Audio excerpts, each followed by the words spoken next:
ang mga kwento ng pag-ibig, kwento ng buhay at kwento ng pag-asa dito sa Barangay Love Stories. Love Stories.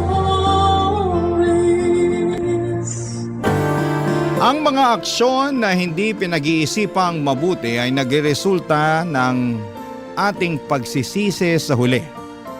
Kaya nga huwag tayong maging pabigla-bigla sa mga pagpapasya. At pag-isipan natin ito ng husto. Ikaw, kabarangay, pabigla-bigla ka ba magdesisyon? Dear Papa Dudut, dala ng sitwasyon na hindi natin inaasahan at emosyon na hindi mapigilan kaya tayo nakagagawa ng mga desisyon na pabigla-bigla. Tapos ay nagsisisi tayo sa huli. Pero ika nga tao lang. Nagkakamali at nadadapa rin. Ang mahalaga ay marunong tayong tumayo, magpatuloy at magpunas ng mga luha. Yan ang eksaktong karanasan na gusto kong ibahagi sa programa ninyong Barangay Love Stories, kaya napasulat ako. Ako nga pala si Clarence, 30 years old at taga Laguna. Ang ikukwento ko ay nangyari noong 20 years old pa lamang ako. College dropout ako, hindi ko lang siguro feel mag-aral, saka mahina ako sa klase kaya madalas akong nahihirapan. Kaya nga nung tumigil ako ay nagalit sa akin ang ate Terry ko. Ang kaisa-isa kong kapatid na nagpapaaral sa akin noong mga panahong yon, Papa Dudut.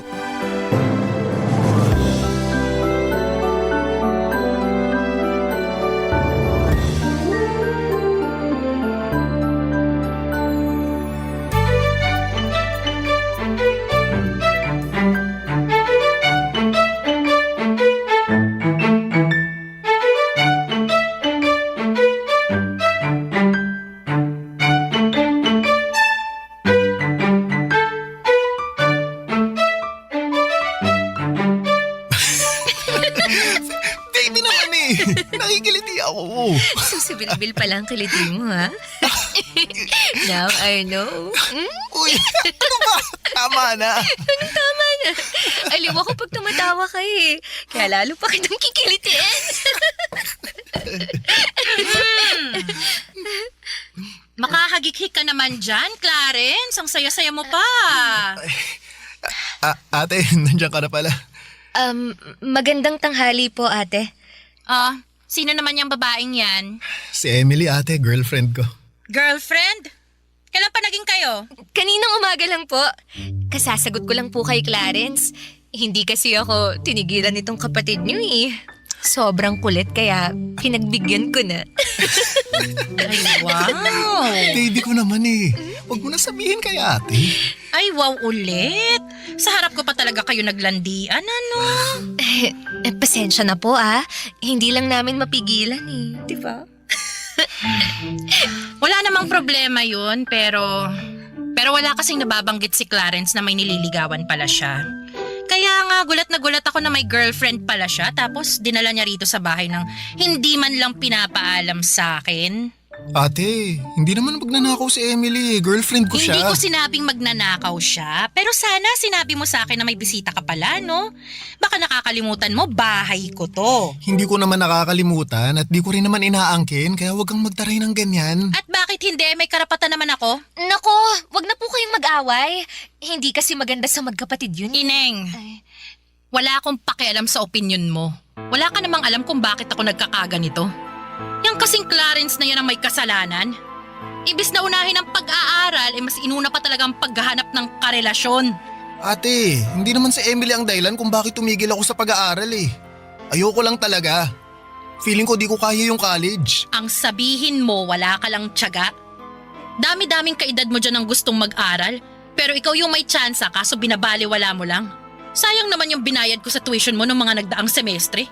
Di ka naman pala magpapatuloy sa pag-aaral. Ayan ka na naman Anong ginawa ko sa'yo? Nanunumpat ka. Dami mo sinasabi na para bang pinalalabas mo sa harap ni Emily kung gaano ka walang silbi. O bakit? Hindi ba? Siyempre hindi. Badip ka naman ate. Pinapahiya mo ako sa girlfriend ko. Ikaw ang nagpahiya sa sarili mo? Ang tanda-tanda mo na pero wala kang kadala-dala. Kung umasta ka, daing mo pa yung musmus na kailangan ng gabay ng magulang. Hala, grabe ka naman sa mga sinabi mo. Ang OA mo masyado. OA na kung OA pero nagsasabi lang ako ng totoo. Excuse me lang po Medyo umiinit na yata rito eh. May aircon ba kayo? Mukha ba kaming may aircon? At kung meron naman, tingin mo ipapagamit ko sa'yo? Ay, grabe naman siya. Buti pa Emily, alis na lang tayo dito sa bahay. Doon na lang tayo sa mall magpalamig. Ay nakakainis kasi dito eh. Buti pa nga. Tara na, baby ko.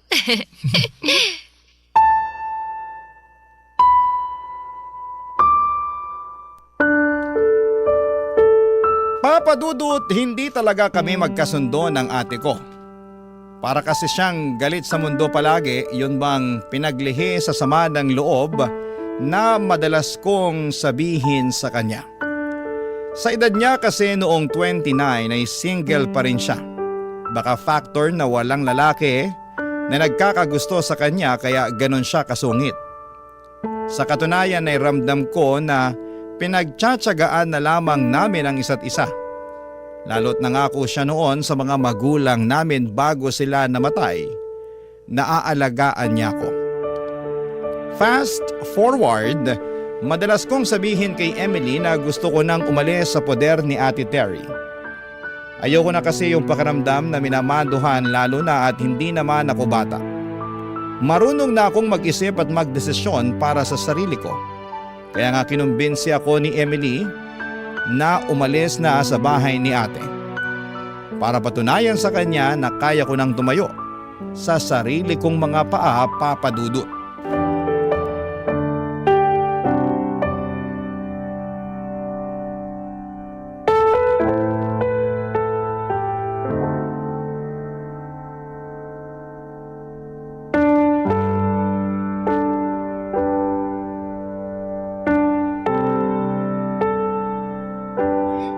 Alam mo ate, mabuti pa alis na ako dito sa bahay mo para hindi mo na ako mabubungangaan. Kung hindi ka nabibingi sa sarili mong boses, pues ako binging-bingi na. At saan ka naman pupunta? May matutuluyan ka ba pag alis mo rito? Bakit parang bigla ka yatang nag-aalala sa akin? Nag-iba na ba ang ihip ng hangin? Curious lang ako kasi ang lakas ng loob mo na umalis dito, wala ka namang trabaho. Baka mamaya makita na lang kitang namamalimos dyan sa kalye. Grabe ka talaga sa akin, no? Yun naman kasi ang totoo. Porke wala pa akong trabaho at asa lang sa'yo, ganyan mo na ako pagsalitaan? Anong klaseng ate ka kung ganun? At ikaw, anong klaseng kapatid ka? Imbis na magsikap ka sa buhay at tulungan niya sarili mo, mas pinili mo pang magrebelde. Hindi pagre-rebelde ang tawag kung gusto ko lang matahimik ang utak ko sa mga sermon at pagbubunganga mo. Akala mo kasi kung sino ka kung makapagsalita, di ka rin naman perpektong tao. Saka baka nakakalimutan mong ate lang kita, ha? Hindi kita magulang kaya wala kang karapatan na kontrolin ang buhay ko. Hindi ko kinokontrol ang buhay mo. Tsaka pinagsasabihan lang kita. Kung hindi mo kayang tanggapin yun, mabuti pa nga na umalis ka na sa pamamahay ko at matuto ng buhay sa labas. Tingnan natin kung hindi ka mahirapan. Gusto mo talaga na mahirapan ako, no? Hindi ko gusto, pero mahirap naman talaga ang buhay Hindi mo alam yun kasi nga ang alam mo lang magpasarap dito sa bahay natin, magbulakbol sa pag-aaral at makipaglandian dyan sa girlfriend mo. Inggit ka lang kasi ako may girlfriend. Samantalang ikaw walang nagkakagusto sa'yo. Alam mo, tingin ko, di ka na magkakaasawa kasi napakasungit mo. Para kang pinagli sa sama ng loob tapos lagi ka pang nakaangil. Pabibilang ko lang yata sa mga daliri ko nang umiti at naging masaya ka. Hayaan mo, pag alis mo rito, mapapadalas ng pagngiti at pagiging masaya ko. Grabe ka talaga. Buti pa si Emily may paki sa akin. Baka naaawa lang sa iyong girlfriend mo na yun Anong naaawa? Mahal ako ni Emily. At gusto niya na maging maayos ako kaya nga tinutulungan niya ako para matupad ko na yung matagal ko ng plano na umalis dito sa bahay mo.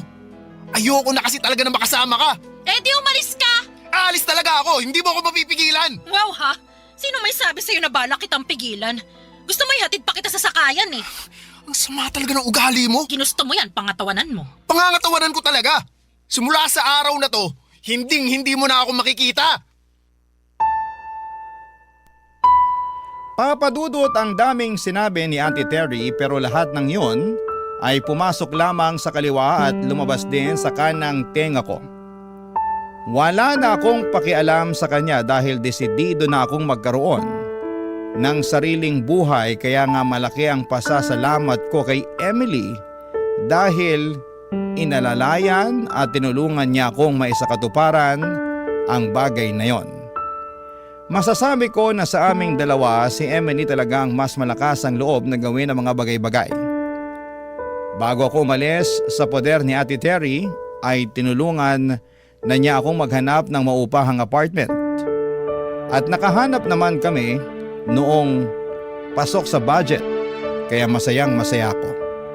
Tapos niyaya ko si Emily na lumipat doon para magkasama na kaming dalawa. Hindi na kami mapaghihiwalay ni Ate Terry, Papa Dudut. At wala na ring maninita sa amin. Barangay Love Stories. Barangay Love Stories. Papa Dudut, tuluyan ko na ngang pinutol ang koneksyon ko kay Ate Terry. Hindi ko na siya tinatawagan o tinitext kahit minsan ay nangungumusta siya. Blinako na rin siya sa Facebook at gusto ko na lang magsimula ng buhay na hindi siya kasama kaya nag-focus na lamang ako sa paghahanap ng trabaho. Para meron kaming pambayad sa renta ni Emily. Dahil unemployed pa ako, siya ang nag-aabono ng advance at deposit ng apartment na tinuluyan namin at nangako ako na papalitan na lamang yon. Hindi nagtagal ay nakapasok ako sa isang canteen bilang all-around dishwasher, service crew, at minsan ay cook. Saktuhan ng sweldo at hindi pa nga umabot ng minimum. Kaya naman nahirapan akong makapag-ipon ng pera. May trabaho naman si Emily bilang call center agent dahil mataas ang kinikita niya kesa sa akin. Siya ang gumagastos sa aming dalawa hanggang sa nagreklamo na siya. Tapos ay nabuntis ko pa siya kaya lalong nagkanda leche-leche ang lahat, Papa Dudut.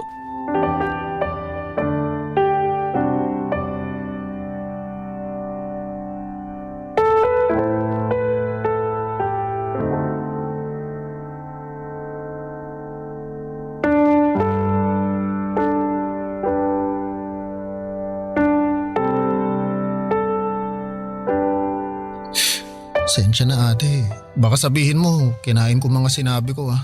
Wala pa nga akong sinasabi pero mukhang ganun na nga.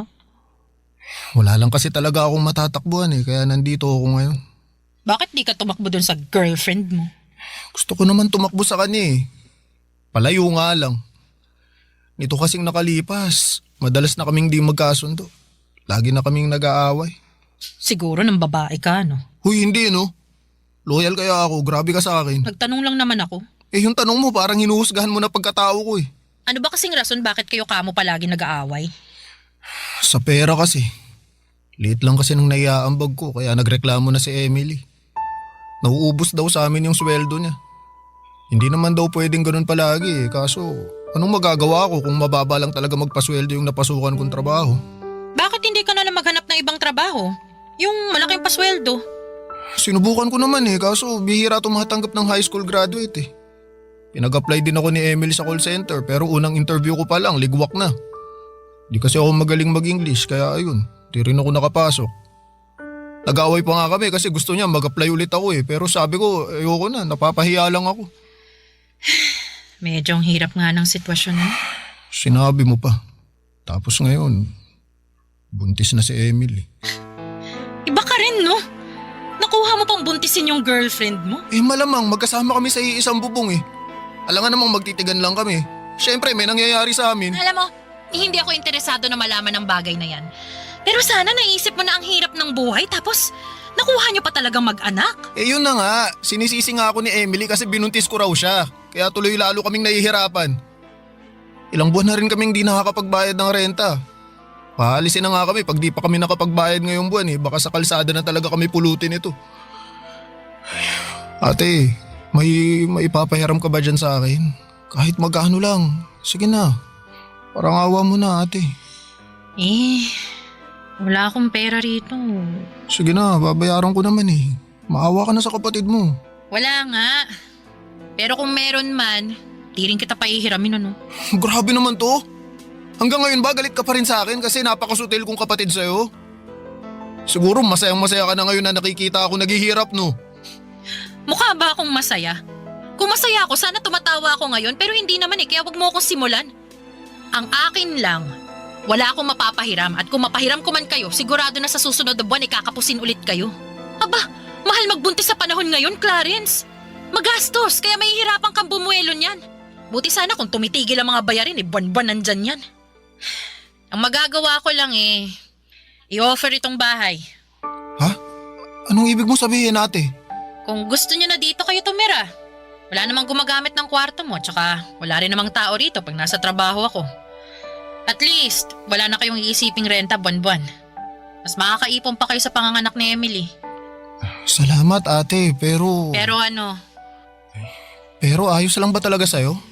ayos lang.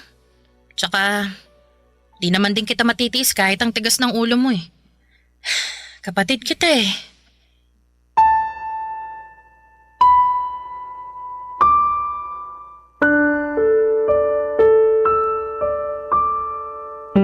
Papadudot, kinain ko talaga ang mga sinabi ko nung umalis ako sa poder ni Ate Terry nang makiusap nga ako sa kanya.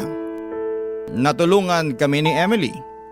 Kaya nga kahit hiyang-hiya ako sa kanya ay tinis ko ang sermon niya sa akin dahil may punto naman ang mga sinabi niya. Pagkatapos ay tinulungan naman niya kami nang alokin niya kaming bumalik na sa bahay niya upang doon na manirahan. Noong sinabi ko kay Emily ang alok ni Ate Terry ay hindi siya natuwa kesyo akala ko raw ba ay gusto ko nang makaalis sa poder ng ate ko ganito ganyan. Pero dahil nga gipit na kami noon at wala nang maibayad sa nirerentahan namin at ayaw na rin naman niyang maglabas ng pera plus buntis pa nga siya ay wala na ring nagawa si Emily kundi ang pumayag na bumalik sa poder ni ate. Kaya lang papadudot simula noon palagi na kaming nag-aaway.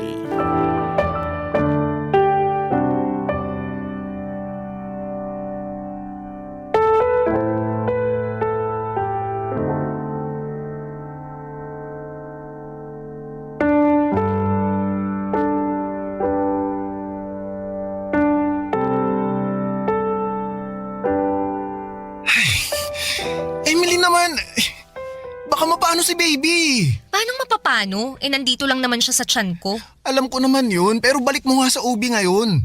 Kanina pa kita niyayaya kaso ayaw mo namang umalis. Ayoko nga. Tinatamad ako. Bakit mo naman katatamaran ng bagay na yun? Bakit ka ba kasi nakikialam? Ako naman ang buntis, hindi naman ikaw ah. Kaya mas alam ko kung ayos lang yung baby natin o hindi. Hindi ko kailangang magpa-OB. Gastos lang yan. Para ka namang ano eh. Ano? Sige, sabihin mo.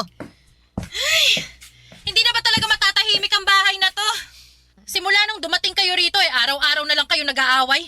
Mahiya naman kayo sa akin, oh. At bakit naman ako mahihiya sa'yo? Sino ka ba?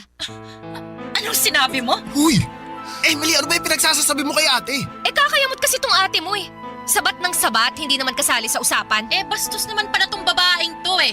Clarence, pagsabihan mo yan dahil papatulang ko yan kahit buntis yan. Sige, hindi rin kita aatrasan. O ano, halika, sabunutan tayo. Ako naman ikaw! Teka!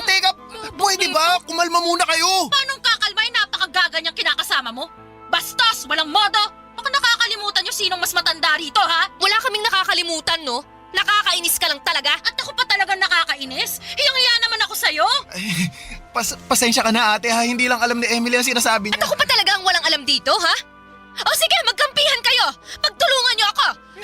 Parang tanga. Ikaw ang parang tanga. Emily, tumigil ka na! Saka pa, Anong ginawa ko? pareho kayo ng ate mo na nakakainis. Buti pa, matutulog na lang ako. Ayoko makita ang pagmumukha niyo. Mas ayaw kong makita yung pagmumukha mo! Uy, ate, pasensya ka na ha. Hindi naman sinasadya ni Emily yun eh. Buntis lang yun. Pabago-bago kasi yung emosyon. Sinasadya o hindi, bastos talaga yung babaeng yan. Matagal ko na yan napansin sa kanya eh. Akala ko magbabago pero wala man lang character development. Tapos ngayon akala mo kung sino samantalang nakikita na lang naman kayo dito. Alam mo Clarence, mabuti pa umalis na lang kayo rito kasi sumasakit lang ang ulo ko sa inyo eh. Saan naman kami pupunta kung aalis kami dito? Ewan ko, hindi ko na problema yon. Bahala na kayo. Total, abuso kayo. Lalo na yung kinakasama mo parang banu mag-isip. Ate naman eh, hindi mo na ba talaga mapagpapasensyahan si Emily? Kung pasensya lang, kotang-kota na ako sa inyo. Panahon na para ako naman ang intindihin nyo, no? Gusto ko lang ng tahimik at stress-free na bahay na uuwian ko pagkagaling sa trabaho. Pero hindi nangyayari yun dahil sa ingay nyo. Para kayong aso't pusa kung magbangayan. Mahiya naman kayo sa akin at sa mga kapitbahay natin. Papadudot hiyang-hiya ako kay Ate Terry dahil siya na nga ang nagmabuting loob na patirahin kami sa bahay niya ay minasama pa ng kinakasama ko. Hindi ko alam kung dahil lamang ba yon sa buntis siya kaya siya moody o sadyang unti-unti ko nang nakikita ang tunay na ugali ni Emily. Kaya nga para wala ng gulo ay nag-decide na lamang kaming umalis sa bahay ni Ate Terry makalipas ang 1 buwan na paninirahan doon. Tumuloy kami ni Emily sa bahay ng nanay niya. Bale, nagrenta lamang din sila ng maliit na kwarto kung saan ay kasama nila doon ang 5 pang nakababatang kapatid ni Emily sa ina. Dahil nga sa pagdating namin ay para na kaming sardinas doon na nagsisiksikan sa masikip na lata. Ang hirap kumilos at ang gulo-gulo ng mga kapatid ni Emily.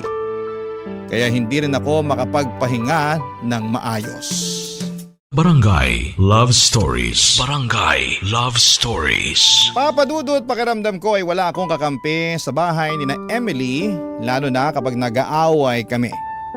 Mabait naman ang mama niya pero pakiramdam ko ay may sinasabi itong hindi maganda sa akin kapag nakatalikod ako. Pero sa kabila ng lahat ay pilit ko silang pinakisamahan ng maayos hanggang sa nanganak na nga ang kinakasama ko.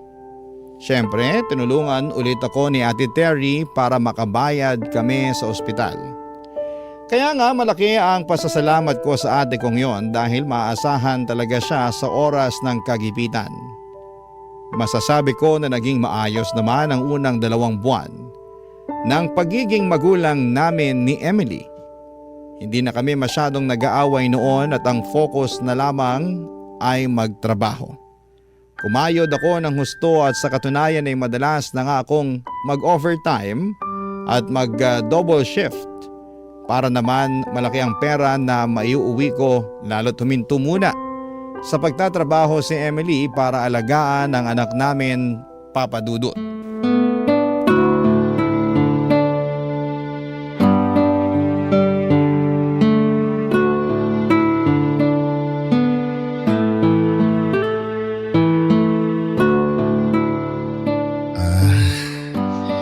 Ito na pala yung sahod ko, Emily.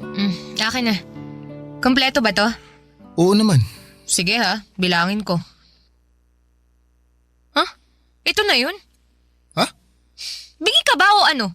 Kako, ito na yung ipinagmamalaki mong sweldo? Oo, yan na yun. Ang kaunti lang naman na ito. Sigurado ka na wala kang kinupit ha? Grabe ka naman. Naniniguro lang. Nag-expect kasi ako na malaki-laking sweldo eh. Kasi halos dun ka na tumira sa pinagtatrabahuhan mo. Pero magkano lang naman yung nadagdag? Ayos ka rin, no? Imbis na magpasalamat ka sa akin, ganyan pa mga salitaan mo. Nakakawalang gana tuloy. Hoy, wala kang karapatang mawala ng gana. Dahil paano didede itong anak mo? Paano ako makakabili ng diaper niya? Sige nga. Baka nakakalimutan mong pamilyado ka na. Tapos hihiritan mo ako ng ganyan. Wala akong nakakalimutan. Pero hindi mo ba ako kayang pasalamatan man lang sa ginagawa ko para sa pamilya natin? Eh bakit kita pasasalamatan? Responsibilidad mo yan. Inanakan mo ko kaya kargo mo kami ng anak natin. Lalo ngayon na hindi ako nakakapagtrabaho. Ay nako, kakainis naman eh. Namimiss ko na yung sweldo ko. Buti pa nung wala tayong anak. May sariling pera ako. Pero ngayon, wala. Eh sa liit ng sinesweldo mo eh, sakto lang sa pangangailangan ng anak natin. Naiintindihan ko naman na naiinis ka. Pero hindi ba pwedeng lawakan mo naman ang pangunawa mo? Nagsisikap naman ako eh. Nagtatrabaho ko ng mabuti para sa inyo. Mahirap lang talagang buhay ngayon. Ang sabihin mo, mahina kang dumiskarte. Eh buti pa yung ibang lalaki dyan oh. Ang gaganda ng trabaho, ang lalaki ng sweldo. Buti pa yung ibang babae, yung mga kinakasama nila, sitting pretty na lang sa bahay nila. Samantalang ako, eto, losyang na. Tapos wala pang pera. Mali naman yata na ikumpara mo ako sa ibang lalaki. Pati na rin niya sarili mo. Mali na kung mali, pero hindi ko lang talaga mapigilang mainggit eh. Tsaka, pati ba naman yun, sisitahin mo pa? Eh bakit hindi mo nalang pagtuunan ng pansin yung sarili mong diskarte? Para naman umasenso ka, ha? Sabi ko naman sa'yo, nagsisikap ako, di ba? Eh hindi ko naman nakikita eh. Puro ka lang salita. Hindi mo lang talaga napapansin kasi inuuna mo pang mainggit sa iba. Oh, kita mo na? Pati talaga yon, sinisita mo pa. Paanong hindi kita sisitahin nakakapikon ka na? At ako pa talagang nakakapikon, ha? Palibhasa! Wala kang alam sa nararamdaman ko! Wala ka rin pakialam! Anong klaseng kinakasama ka? Anong walang alam at pakialam? Meron kaya? Hindi ako naniniwala sa'yo! Eh di huwag kang maniwala, problema ko ba yun? Alam mo, pagod na ako. At gusto ko lang magpahinga kaya pakiusap. Manahimik ka na dyan. Wala kang karapatang magpahinga! Ano sinabi mo? Narinig mo ang sinabi ko! Huwag kang umastang bingi dyan! Ah! Lintik na buhay naman to! Oh! Pati itong kinakasama ko, lintik din! Ah! Papa Dudut, sobrang aburido ako kay Emily kaya hindi ko na nakontrol ang bibig ko na magsalita ng mga masasakit. Bagay na lalo lamang gumatong sa nagbabaga at mainit-init na naming away. Tapos ay kinantsawan pa kami ng mga kapatid niya at pinagpustahan kung sino sa amin ang kakampihan nila. Siyempre walang kumampi sa akin kaya lalo lamang akong nanliit at nakaramdam na pinagtutulungan nila ako. Noong hindi pa humuhupa ang tensyon sa pagitan namin ni Emily ay pumagitna na ang nanay niya para sawayin at awatin kami. Tumigil na ako pero kung ano-ano pa rin mga sinabi ni Emily kaya napiko na ako at nagdesisyon na lamang na umalis sa bahay nila. Bago ko pa mabigwasan ang pagmumuka ng kinakasama ko. Tapos pumunta ako sa bahay ni Ate Terry. Para kung bata na nagsumbong sa kanya kaya naman galit na galit siya. Kasi inaapi na raw pala ako doon. Gusto niya sanang sumugod kina Emily para raw sa bunutan ng kinakasama ko kesyo wala siyang pakialam kung hindi pa nagtatagal simula ng mga anak ito. Pero inawat ko na lamang si ate at pinakiusapan na pabayaan na lamang niya akong magpahinga sa bahay niya. Kinabukasan, Papa Dudut, ay doon na ako umuwi kina Emily at sermon agad ang pinaalmusal niya sa akin.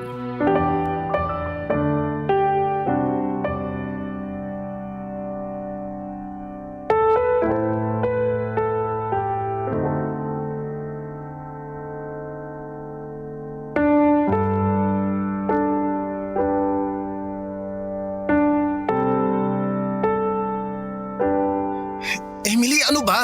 Ano ba? Inaano kita, ha? Nagtatanong lang ako sa'yo. Saan ka galing, ha? Saan ka natulog? Sagutin mo ako! Sina Ate Terry nga. Kanino ko pa sinabi na galing ako sa bahay niya, di Hindi ba? ako naniniwala sa'yo! May ibang babae ka, no? Aminin mo na! Emily naman eh. Sagutin mo na lang yung tanong ko, Clarence! Wala akong ibang babae. Saka bakit ako mambababae? Mahal na mahal ko kayo ng anak natin. Isip-isip din. Mahal daw! Ano ba kasi problema mo? Ikaw ang problema ko! Ano ba ginawa ko? Bakit ang sungit-sungit mo sa akin? Nagtanong ka pa talaga, ha? Malamang. Hindi ko maintindihan kung bakit ka nagkakaganyan eh. Hindi pa ba halata, ha? Ang ano? Na hindi na kita mahal! Anong sabi mo? Paano naman nangyari yun? Ewan ko, hindi ko alam. Basta, nagising na lang ako isang araw na nagsisisi na ako na nagpabuntis ako sa'yo. Na ayaw na kitang makasama, ganun. Imposible naman yun. Posible yun. Maniwala ka. Siguro ikaw talaga yung may iba, no? Aminin mo na! Ha? Wala ah. Bakit naman ako maghahanap ng panibagong sakit ng ulo? Sige nga. Ewan ko sa'yo. Hindi ako malanding babae, no? Pero kung sakali man na magkagusto ulit ako sa iba, iiwasan ko na yung mga kagaya mo. Aaminin ko na naging utu-utu ako nun. Kasi masyado akong nadala sa matatamis mong salita at naawa ako sa mga drama mo. Pero alam mo, narealize ko na mas gusto ko pala ng lalaking mature mag-isip at kaya akong buhayin. Hindi kagaya mo. Ayun! Lumabas din ang totoo sa bibig mo mismo. Pero wala nga sabi akong lalaki. Tsaka bakit ako ang inaakusahan mo? Eh ikaw nga yung kung kani-kaninong bahay nakitulog kagabi. Tigas din ng bunbunan mo, no? Gusto mo tawagan pa natin si Ate Terry para itanong mo sa kanya mismo na andun ako sa bahay niya natulog kagabi? Ayoko nga. Bakit ko gagawin yun eh? Malay ko bang nagsabuatan kayong magkapatid? Siyempre pagtatakpan ka niya. Ah! Para ka talagang taki! Ikaw ang parang tanga! Hindi mo ba talaga ako bibigyan ng katahimikan kahit konti lang? Manahimik ka muna kasi nakakapikon ka na eh! Ano naman kung nakakapikon ako? Ha? Oh, bakit? Anong gagawin mo sa akin? Sasaktan mo ako? Sira, hindi ako nananakit ng babae! Hindi raw. Pero sa tono mo parang papunta na dun eh. Grabe ka na sa akin, Clarence! Sobra-sobra nagpasakit ang ginagawa mo sa akin! Ano, wala akong ginagawa sa'yo. Napaka-OA mo ha. Ako pa talaga ang OA! Oo, sino pa ba? Saka bakit ka nag-iiyak dyan? Mamaya isipin ng pamilya mo, sinaktan kita o ano, mapasama na naman ako. Masama na naman talaga ang tingin nila sa'yo! At kasalanan mo kung bakit ganon. Buti pa, alis na muna ulit ako. Malapit na akong masiraan ng ulo sa pamamahay na to eh. Pag umalis ka, hiwalay na tayo! Bahala ka sa buhay mo! Papadudot nakipaghiwalay nga sa akin si Emily at kahit masakit sa loob ko ay hinayaan ko na siya. Ang bigat din naman niya sa kalooban na kasama kasi. Tipong hindi na niya ako nirespeto at hindi niya rin na-appreciate ang mga efforts na ibinibigay ko para sa kanya. Bukod doon ay pinagbintangan niya pa akong may ibang babae samantalang siya nga yung nanlalalaki. 2 araw pagkatapos kong umalis sa bahay nila. Maging si Ate Terry ay hindi rin makapaniwala sa kinahandungan ng aming relasyon. Pero isa lang ang nasabi niya. Confirm daw na malandi ang dati kong kinakasama. Wala na naman akong pakialam kay Emily. Ang habol ko lang ay ang anak ko na nakikita ko ng 1 beses sa loob ng 1 linggo. Nag-focus na lamang ako sa pagtatrabaho at pagpapaunlad sa aking sarili para masustentuhan ko ang aking anak at mabigyan siya ng maayos na kinabukasan. Hanggang dito na lamang po ang sulat ko, Papa Dudut. Maraming salamat po sakaling mapili niyong i-ere sa programa ninyong Barangay Love Stories. More power po sa inyong programa at sa inyong istasyon. Ang inyong forever, kapuso at kabarangay, Clarence. Kwentuhan naman tayo dito sa comment section. Ang mga kwento ng pag-ibig, kwento ng buhay at kwento ng pag-asa dito sa Barangay Love Stories. Love Stories.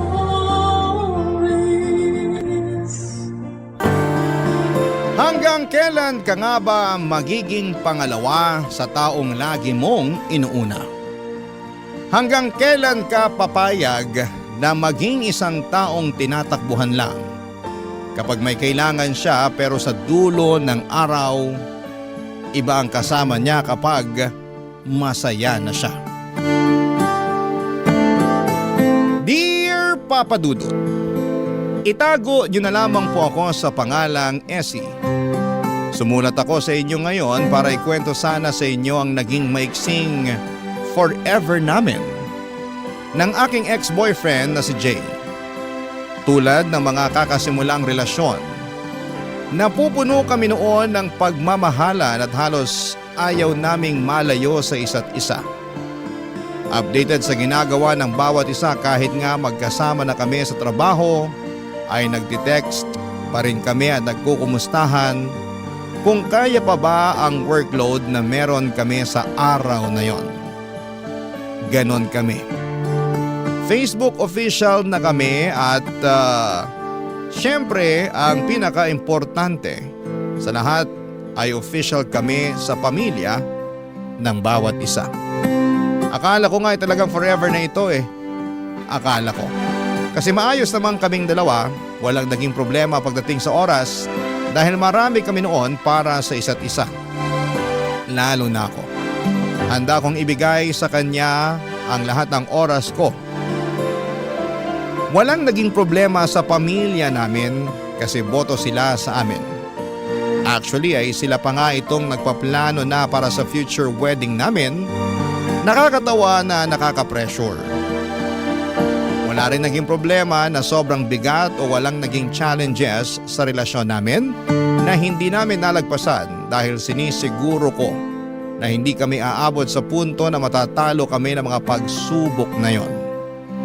Bago pa man lumala ang inuupahan na naming pareho ang problema or inuupuan na namin ang mga problema at pinag-uusapang dalawa.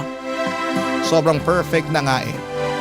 Inabot na nga kami ng 2 taon sa relasyon pero sobrang gulatan na lang talaga. Noong 2nd year anniversary namin ay may bomba siyang pasabog na mas nakakasorpresa pa kesa sa ginawa kong surprise anniversary date para sa aming dalawa, Papa Dudut.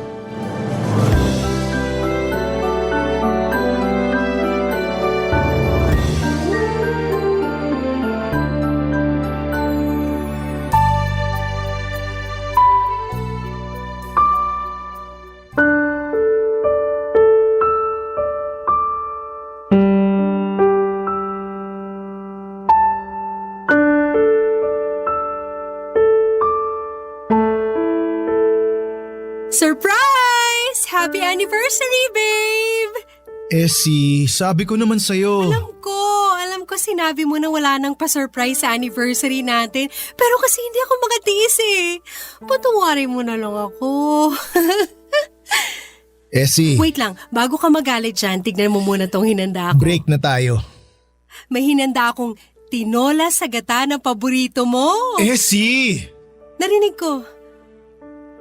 Narinig ko. I'm sorry kasi dapat kahapon ko pa sinabi to eh. Kung alam ko lang na maghahanda ka ng ganito, di sana… Bakit? Anong bakit? Bakit ka nakikipaghiwalay? Bakit ngayon pa? Nakailang ka na ngayong gabi? Hindi na ako masaya. Paano hindi ka na masaya? Nung Sunday masaya pa tayong dalawa after church, diba? Ano yun? Matagal na akong hindi masaya. Bakit di ka masaya? Sabihin mo kasi hindi ko naman yung nakikita sa'yo. Hindi ko alam kung bakit hindi na ako masaya. Siguro kasi… Siguro ano? Siguro kasi hindi na kita mahal. Pero mahal kita, Jay. I'm sorry, Pero hindi na tayo pareho ng nararamdaman ngayon. Ang labo naman, Jay. Akala ko ba wala magbabago? Akala ko rin eh.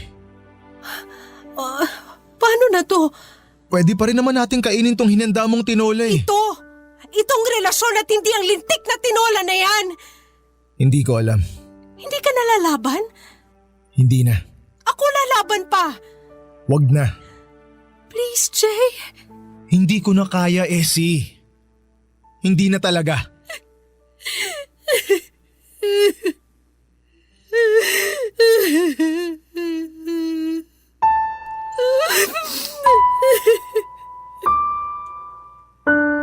Papa Dudut, ako ang nasorpresa noong gabi ng anniversary namin ni Jay.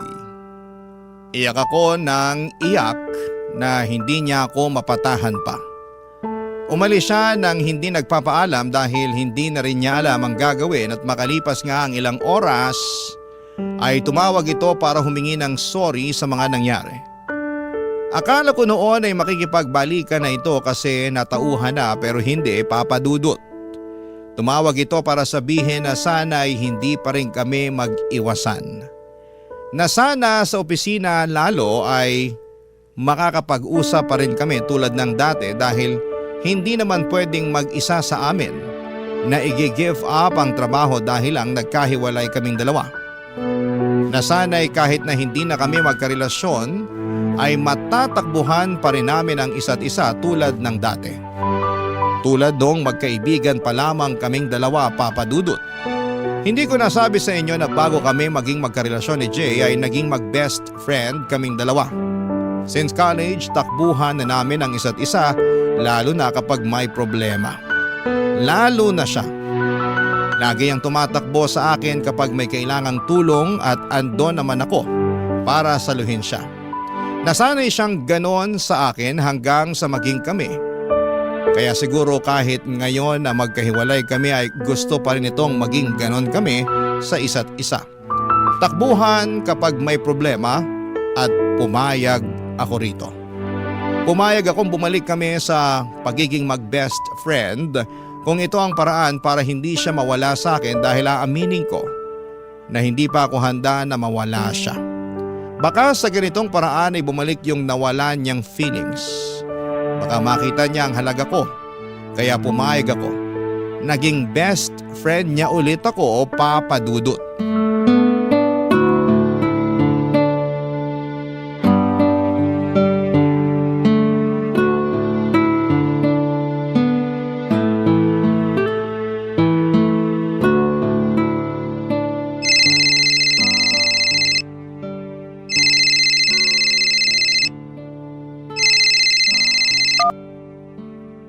Hello, Essie, gising ka pa ba?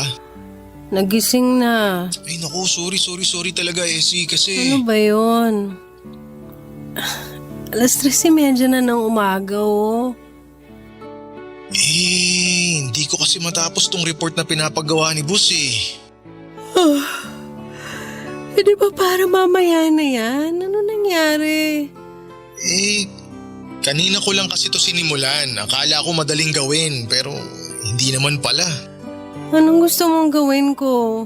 Tulungan mo naman ako please. Hindi kita kayang tulungan kung over the phone lang, Jay. Di, pumunta ka rito. Sige na Essie, please. Please Essie, please. Ano ba naman, Jay? Mag-alas 4 na eh. Please naman Essie oh.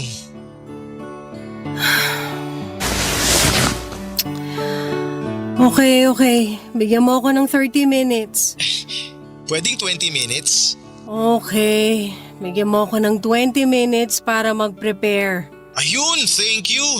Thank you Essie, sobrang thank you. Grabe, maaasahan talaga kita sa lahat. Ano pa nga bang silbi ko sa buhay mo, di ba? Ang laki kaya ng silbi mo. Ikaw ang savior ko eh. Araw-araw. Savior. Oh, bakit mo naman tinawanan yung sinabi ko? Hindi ko tinawanan. May naalala lang kasi ako. Hulaan ko. Nung college tayo, yan ang madalas kong sabihin sa'yo kapag ginagawa mo yung assignments ko, lalo na nung ginawa mo yung thesis ko. At marami pang iba. Ay, kaya nga thank you kasi kahit hindi na tayo, nandyan ka pa rin. Masasandalan, maaasahan. Best friend. Sabi naman sa'yo mas maganda na ganito tayo kaysa… Huwag mo na ituloy ang sasabihin mo para maibaba ko na tong phone at makapag-prepare na ako. Ay, oo nga pala. O paano? See you. See you.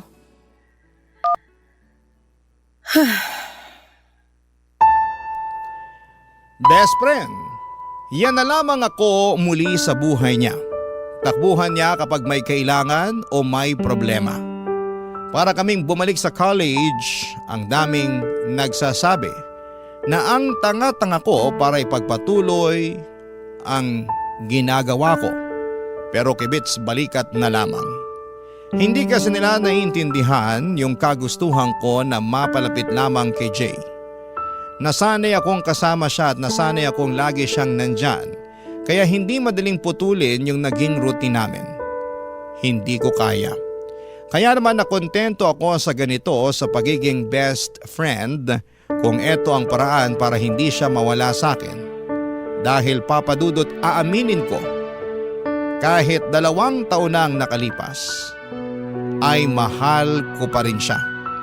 Hindi nawala ang pagmamahal ko sa kanya siguro'y dahil ayaw ko naman kasing mag-move on talaga sa kanya. Kasi lagi naman kaming magkasama. At kahit noong nagkaroon na ito ng bagong girlfriend, ay andun pa rin ako sa kanya. Natatakbuhan niya. Kahit ang sakit-sakit na. Andun pa rin ako at umaaktong ayos na ang kahit durog na ako. Dahil alam kong wala ng pag-asang maging kaming dalawa dahil may mahal na siyang iba. Papa Dudut. Barangay Love Stories. Barangay Love Stories. Papa Dudut, lumipas ang 5 taon at heto pa rin ako, katrabaho pa rin si Jay. Ginagawa pa rin ang lahat para sa kanya. Nagigising ng sobrang aga kahit sobrang dilim pa para lamang tulungan siya sa trabaho niya na hindi niya maintindihan o hindi niya magawa. Lumipas nga ang 5 taon at heto, nakakasama pa rin niya ako sa inuman kapag masama ang loob niya sa trabaho o kaya ay sa karelasyon niya. Lumipas nga ang 5 taon at heto, mahal ko pa rin siya. Wala pong nagbago. Mahal na mahal ko pa rin siya. Tanga na akong tanga pero hirap talaga akong kalimutan siya. Lalo na't lagi namang kaming magkasama. At dahil nangako ako sa kanya na hindi ako magbabago, na hindi ako iiwas at magiging mag-best friend pa rin kami. Kahit nga noong time na sinabi nito sa akin na engaged na sila ng kanyang girlfriend. Hindi pa rin ako umalis. Nangako pa rin ako na matatakbuhan niya anumang oras niya ako kailangan, Papa Dudut.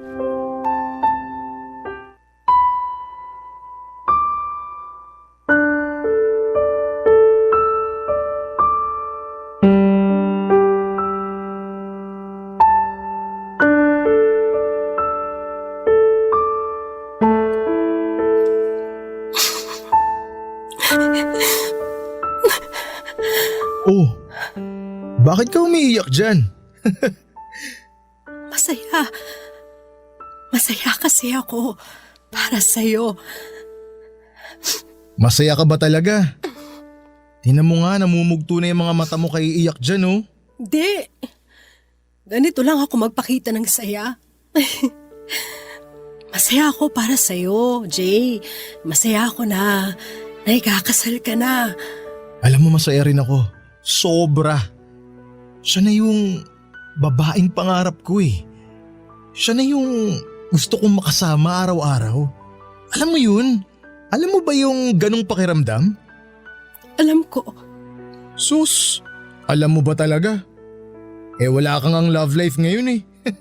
Wala man akong boyfriend ngayon pero naramdaman ko naman yan. Dati. Sa'yo.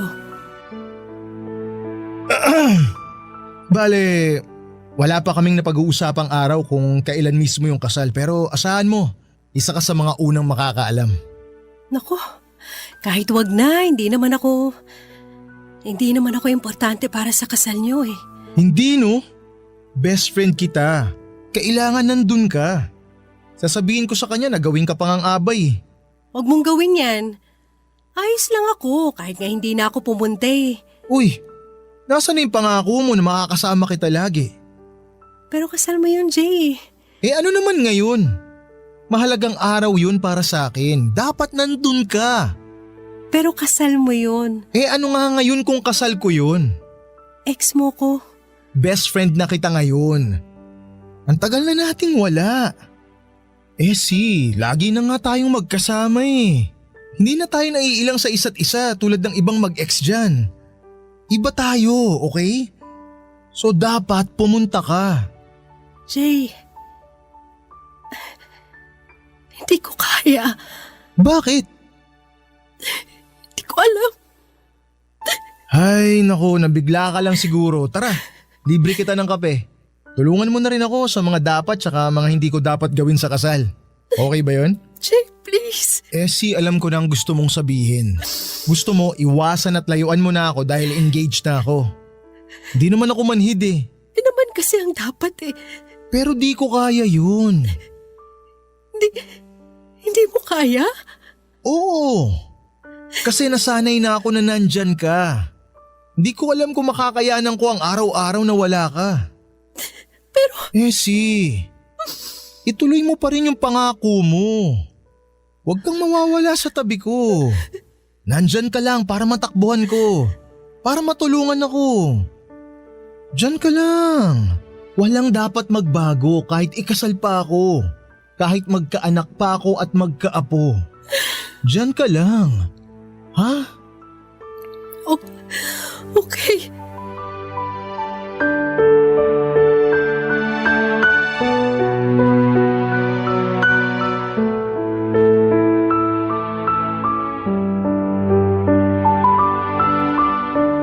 Yun na nga po ang pinakamasakit na pangakong kailangan kong panindigan.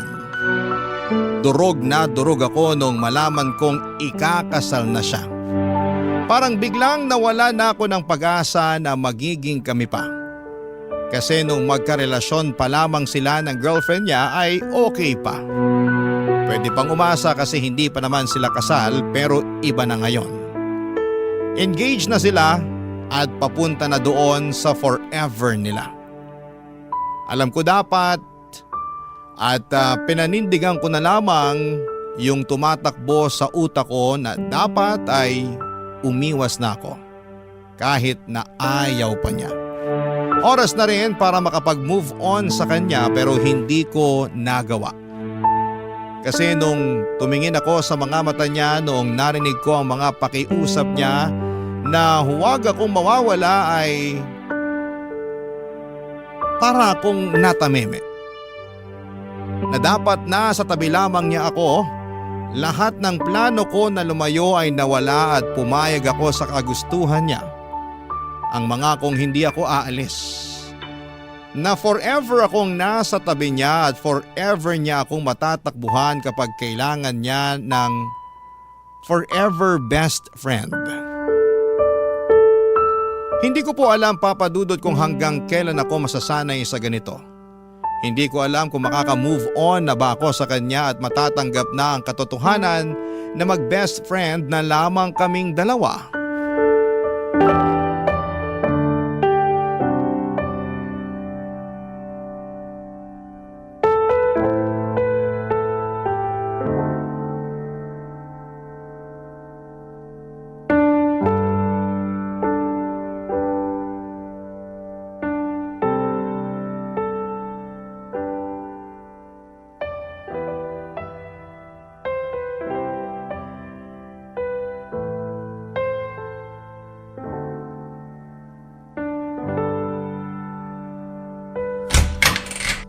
Jay! Anong ginagawa mo rito? Essie, pwede bang dito muna ako? Tuloy ka. Ano ba nangyari? Si ano kasi? Yung fiancé mo. Ha? Paano mo nalaman? Kapag ganyan na itsura mo, alam ko nag-away na naman kayo eh. Hindi ko siya maintindihan eh.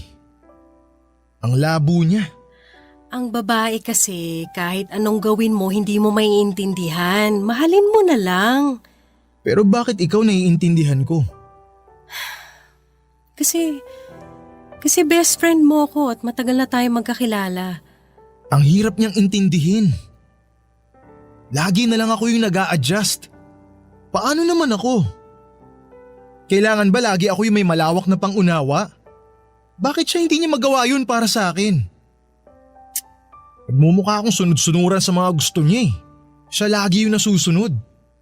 Para tuloy akong aso. Naiintindihan kita. Ay, buti ka pa. Ha? Buti ka pa naiintindihan mo ako. Buti ka pa ramdam ko na hindi ako nag-iisa kapag kasama ka. Buti ka pa… Jay, maaayos nyo rin yan. Away lang yan.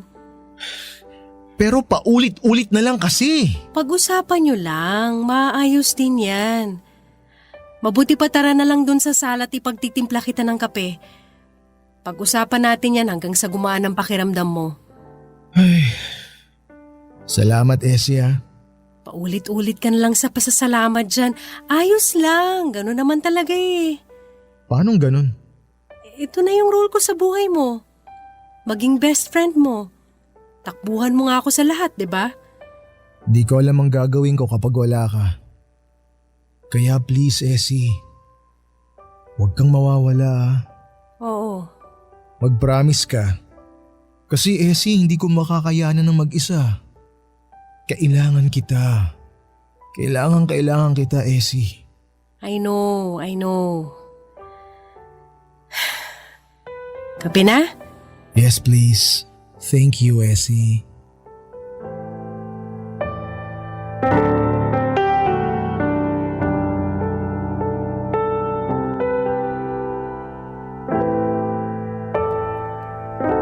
Dapat maging masaya ako kapag sinabi niya na kailangan niya ako.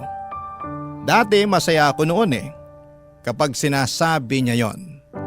Kapag nagpapasalamat siya at sinasabi niya na masaya siya na nandun ako lagi para sa kanya. Na walang ibang babaeng kayang gumawa noon kahit pa nga ang GF niya. Hindi kayang gawin ang ginagawa ko. Pero ngayon kapag naririnig ko ang pasasalamat niya sa akin, kapag napapakinggan ko na sinasabi niya na kailangan niya ako, na hindi niya kayang mawala ako ay parang nadudurog ako ng paunti-unti. Kasi alam ko na hanggang doon na lamang yon. Hanggang takbuhan lamang ako kapag may kailangan at problema siya. Hanggang doon lamang ako. hanggang best friend lamang niya ako. Ikakasal na siya, mahal na mahal niya ang babaeng pakakasalan niya at alam ko, kahit ako pa ang takbuhan niya sa lahat ay hindi ako ang babaeng ihaharap niya sa altar. Ang hirap naman ng ganito, Papa Dudut. Sarili kong kwento, sarili kong love story. Pero hindi ako yung leading lady. Sa sarili kong love story ay best friend lamang ang role ko sa buhay ng lalaking pinakamamahal ko. Habang pinagmamasdan ko ang leading man ko na masaya sa pinili niyang leading lady. Sa sarili kong kwento. Barangay Love Stories. Barangay Love Stories. Papadudod, pakiramdam ko ay para akong kabit kay Jay. Pero isang kabit na ako lang ang nakakaalam. Yung pinupuntahan niya lagi kapag may problema sila ng fiancé niya at yon ang pinakaayaw ko sa lahat. Nang dahilan kung bakit siya lumalapit sa akin. Parang mas lalo niyang pinaparamdam sa akin na talagang wala na akong dapat pang asahan sa kanya.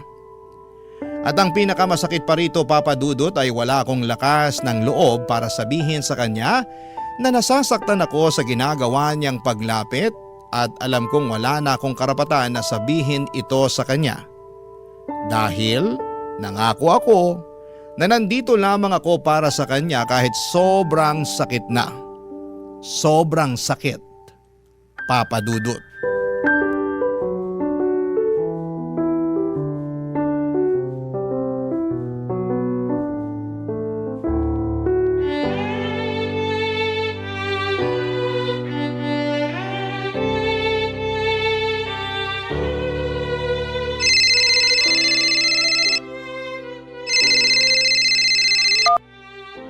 Hello?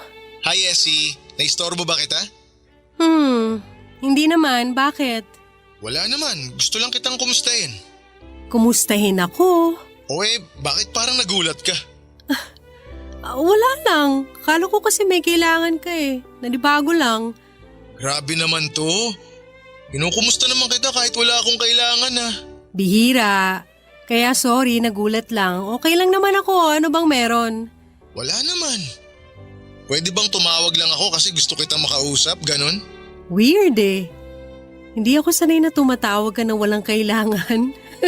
Uy, nakakasakit ka ng damdamin Kanina kasi sa office napansin ko na parang tulala ka. Tapos tahimik. Di ka nga ata kumain ng lunch Dami lang kasing dami lang ginawa kaya ayun, hindi na nakakain. Tigilan mo nga ako, wala kayang masyadong ganap sa office ngayon. Masama lang siguro yung pakiramdam kasi lately sobra yung puyat ko eh. Aba, mukhang pinariringgan mo ako dyan Bakit naman kita paparinggan? Kasi ako lagi nang pupuyat sa'yo. Ay, teka, parang weird pakinggan yun Ang ibig kong sabihin, napupuyat ka dahil sa katutulong sa akin sa mga take home ko na trabaho. Sus, wala yun. Ilang years ko na namang ginagawa yan, sanay na ako. Parang masama ata loob mo Pero Essie, sobrang thank you Ano bang nakain mo at ganyan ka ngayon, ha? Wala naman.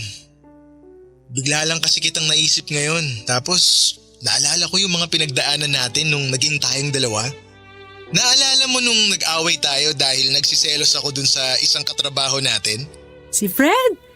Sus, paano ko makakalimutan yun? Binlock mo pa ako sa Facebook nun sa sobrang selos mo. Pero in-unblock din kita kinagabihan, no? Kasi sabi mo natatakot ka na kapag hindi kita ka-chat, kami ni Alfred yung mag-usap. Praning ka! Sus, ikaw nga rin tong praning Naalala mo si Camille, yung naging kapitbahay ko? Ang tindi kaya ng selos mo dun. Halos araw-araw nasa bahay ka para bakuran ako sa kapitbahay ko na yun. Oy, may dahilan para magselos ako dun sa sakang na yon, Panay kaya pagpapakit niya sa'yo, napapansin ko kaya. Sus, madumi ka lang mag-isip. Di mo lang maamin na selosa ka talaga. Kapal nito, gustong-gusto mo naman na pinagsiselos ako. Ang cute mo kasi pag nagsiselos ka. Tsaka doon ko nararamdaman na ang gwapo ko. Tsaka mahal na mahal mo ako. Kaya pala! Ikaw talaga? Sus! Ikaw rin naman dyan. Di ba nga nung... Jay? Isang Hawaiian pizza at pa-upgrade na sa pineapple juice yung drinks. No ice please. Ha? Ano sinasabi? Tapos, available ba yung lasagna nyo? Jay! Hindi na. Okay lang. Sige, siguro sa next order ko na lang. Ano bang... Oo, okay na yun. Thank you. Bye.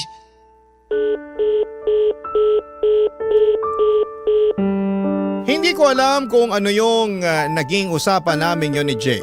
Kung bakit bigla siyang tumawag at bigla naming pinag-usapan ang nakaraan namin.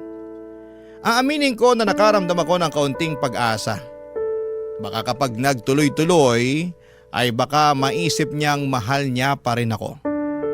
Tuwang-tuwa ako noon habang pinag-uusapan ang nakaraan namin, pero nung biglang dumating ang fiancé niya ay bigla siyang nagpanggap na tumatawag sa isang fast food para magpa-deliver ng pagkain at walang sabi-sabing pinatayan ako ng tawag noong papalapit na ang fiancé niya sa kanya. Sobrang mixed signal yon para sa akin. Ano ba talaga? Bakit siya biglang mangungumusta at magbabanggit ng nakaraan namin? Bakit siya biglang magiging sweet tapos bigla ay parang nililihim na niya ako sa kanyang fiancé na dati naman ay hindi niya ginagawa?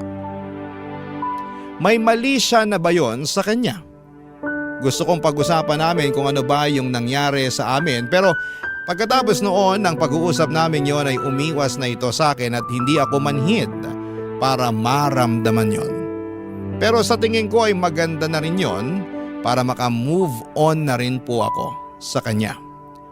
Baka yun ay hinihintay ko para tuluyan na siyang makalimutan kasi hindi ko kayang ako ang magsimulang umiwas sa kanya. Siguro inabot ng 2 linggo ang hindi namin pagkikibuan hanggang sa isang araw ay bigla na lamang itong pumunta sa bahay, Papa Dudut.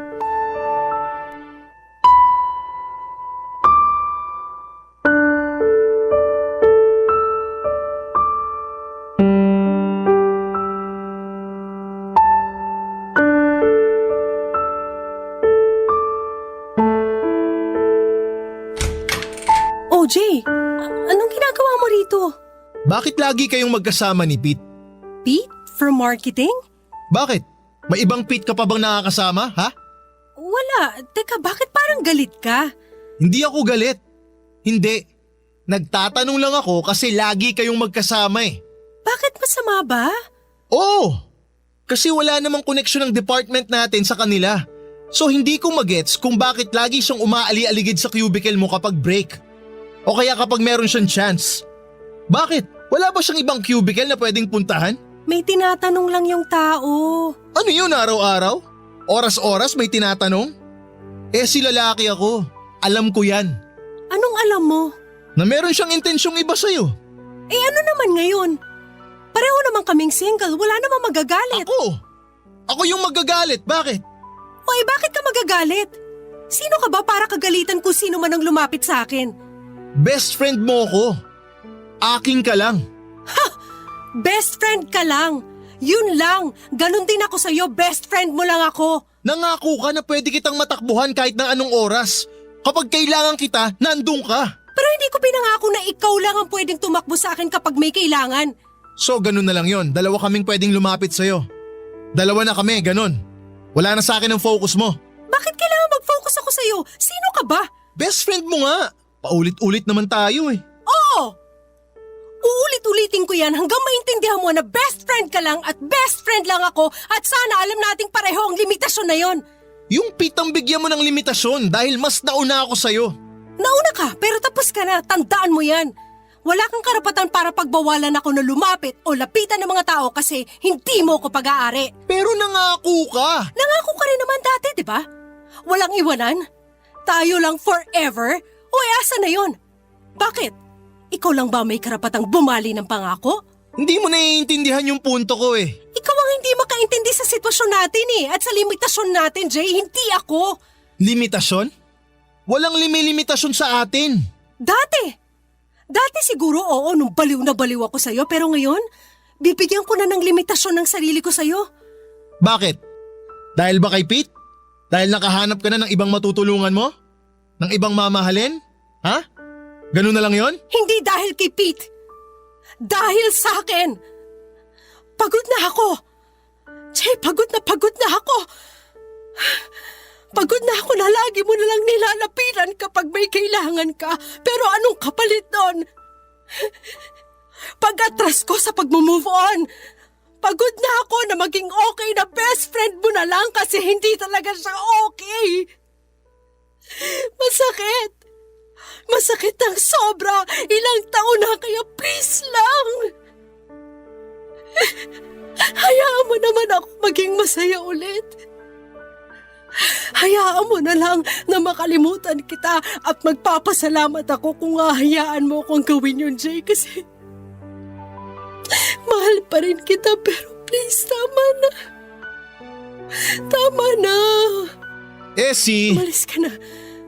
Please, umalis ka na. Essie naman, pag-usapan muna natin to. Sandali! Teka! Essie! Essie, ano ba? Essie, buksan mo tong pinto. Kinakausap mo kita.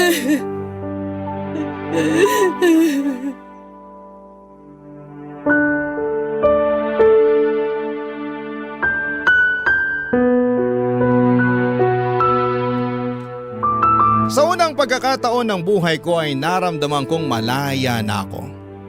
Naramdaman ko, Papa Dudut, na makakapagbukas na ako ng panibagong chapter ng buhay ko.